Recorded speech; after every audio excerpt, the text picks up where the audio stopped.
चल मिले गाँव की चौखट पे, चल मिले ये नाई ये वक्करीवाल ये लंपे हैं। लंपे हाँ, एक भी टूट गया तो बड़ा काम हो जाए। नर भी रहे नारी भी रहे। अब इन्हें जोड़ा बोले इटा उठूंगा, अगर कहीं भी चले जाओ जोड़ा तीज गांव मिलेगा।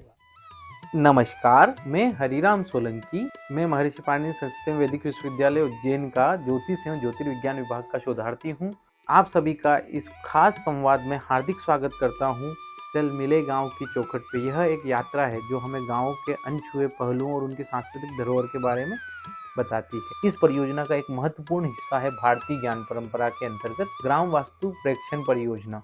इसमें हम उज्जैन जिले में महत्वपूर्ण तहसील ग्राम डोंगला के स्थान, इतिहास और समृद्ध सांस्कृतिक विविधताओं को जानने का प्रयास करेंगे। गांव के इतिहास को हम देखें तो गांव के नाम का इतिहास हमें वृद्ध जनों से चर्चा करने पर पता चलता है कि यह गांव डोंगला जो है वह क्योंकि दो तालाबों के मध्य स्थित है, इसके दोनों ओर दो तालाब हैं। उन तालाबों को पूर्व में डोबरा कहा जाता था और दो डोबरों के मध्य स्थित ग्राम था, इसलिए इसका नाम डोंगला पड़ गया और यह डोबरों का गांव डोंगला कहा गया। इसके साथ ही वृद्ध जनों ने कुछ यह भी बताया कि डोंगला गांव जो है वह डोंगला ग्राम एक तरीके से जोड़े में रहता है। अब इन्हें जोड़ा बोले इटा उठूंगा, इंटाओ डुंगलो जोड़ो है। जोड़ा। अच्छा, अब तब मैं आगे दिया है जवाशो डाबला डाबली, नर और नारी। हाँ नर भी रहे नारी भी रहे। सही है।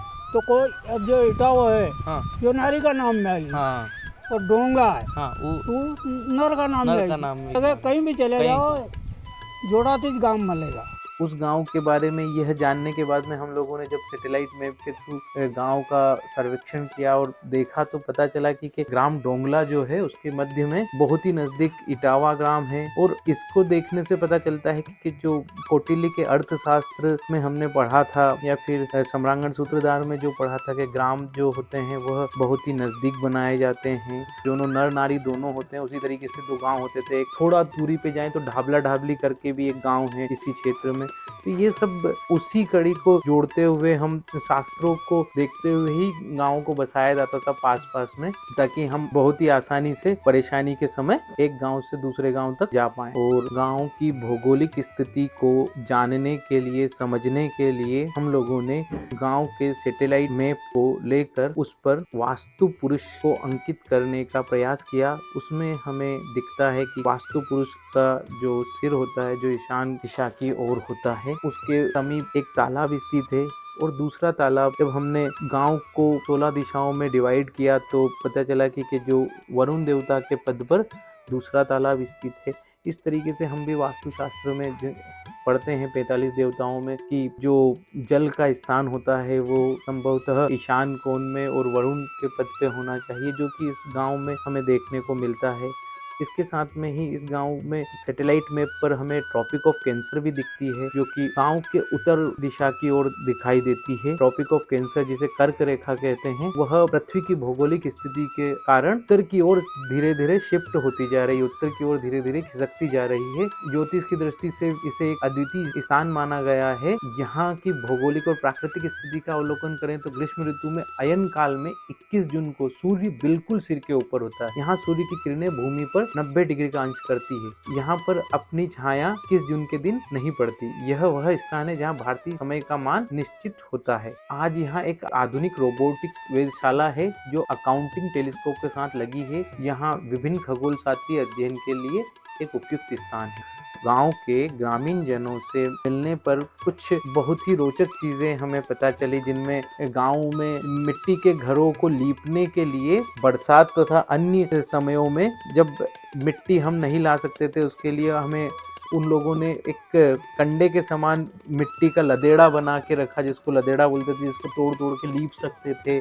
और गांव के लोगों से मिलने के पश्चात हम जब गांव से निकल रहे थे तो थोड़ा सा बाहर जाने पर हमें खेत दिखा। उस खेत के किनारे पर एक छोटा सा घर बना हुआ था जो अभी कुछ अस्त व्यस्त था, थोड़ा सा लकड़ी और कवेलू का बना हुआ घर था, जिस घर को देखकर हम लोगों की इच्छा हुई वहां रुकने की। हम वहां रुके, ग्रामीण जनों से मिले। वहां पे जो कृषक थे उन्होंने हमें बहुत ही सुंदरतम और बहुत ही ज्ञानवर्धक चीजें बताई। उन्होंने कृषि यंत्रों को हमें दिखाया और कृषि यंत्रों में हमें बताया कि हम लोग अभी भी बैलगाड़ी का यूज करते हैं। उनके बाद में बहुत सुंदर बैल थे 2 और उनके पास में एक बैलगाड़ी थी। उस बैलगाड़ी के बारे में भी उन्होंने हमें बहुत ही सुंदर और रोचक चीजें बताई, जिनमें बैलगाड़ी के जो जुड़ी होती है वो उसका ऊद, पाटली, सुपड़ी, पिंजरा, धरा के बारे में बताया। और ग्रामीण जनों से जब चर्चा हुई तो बहुत मित्रतावश उन्होंने हम लोगों को सुपड़ी के बारे में बताया। हल जिसको बोलते हैं उसको बक्खर बोलते हैं वो वहाँ की भाषा में, उसे दिखाया। हमें बोने के लिए जो वो नाई का यूज करते हैं, नाई को दिखाया।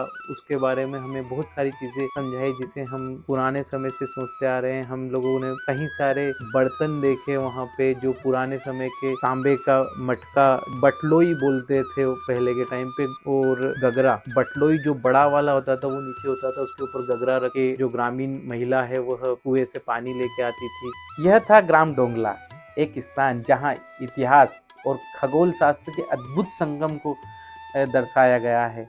हम उम्मीद करते हैं कि आपको यह वृत्तांत बहुत ही सुंदर लगा हो। महर्षि पाणिनि संस्कृत एवं वैदिक विश्वविद्यालय उज्जैन ज्योतिष एवं ज्योतिर्विज्ञान विभाग की ओर से मैं हरिराम सोलंकी आप सबका बहुत बहुत धन्यवाद करता हूँ। नमस्कार।